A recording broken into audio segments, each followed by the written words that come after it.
Hello there. I wanted to have a quick chat to you today about media bias and why it's important that you know what the bias is that your media has, because if you're not aware of it, that can lead to some dangerous real world consequences out there. Now, there's some media in this country that have a really clear bias, like these ones here. People with brainworms who are anti anything science, looking after other people and do everything they can to keep people scared so they can keep taking their money. That's a really clear bias that motivates the message that they're putting out. Then we've got providers that we hope don't have as much of a bias, but it's certainly there. Like TVNZ, for example, they do their best to make sure that what they put across is balanced, but we also have Jessica Mutch Mackay on record saying that they have to do what they can to make Christopher Luxon seem more likeable. That shows you the bias that you're looking at here.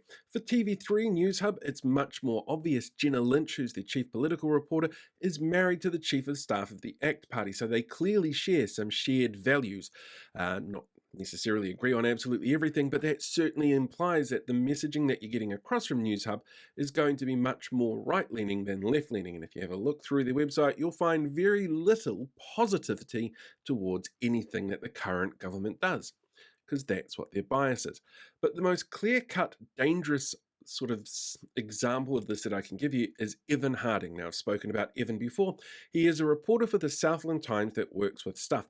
And this last month, he actually platformed a whole bunch of gender-critical protesters who are unhappy with the idea of trans people swimming.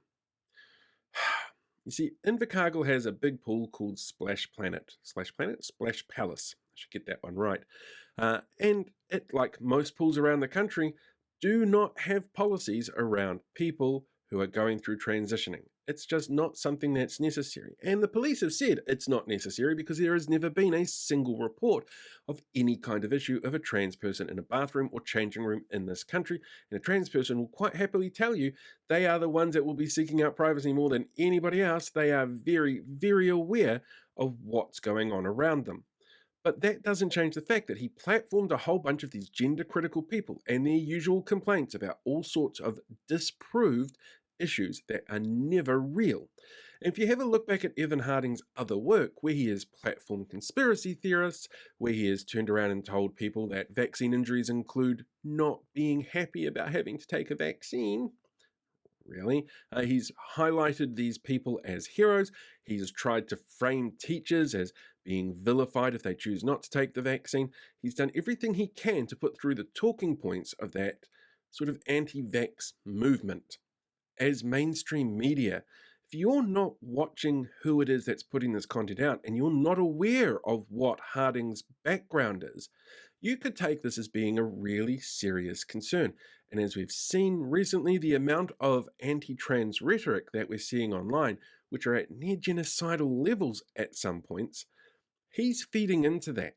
And into a community that don't know that this is his perspective, and there's 100 people out there protesting this sort of thing that he's platforming because it must clearly be important, that sends the wrong message about the amount of support that's out there for this stupid movement, as well as making sure that they're given a platform that they don't need and shouldn't have.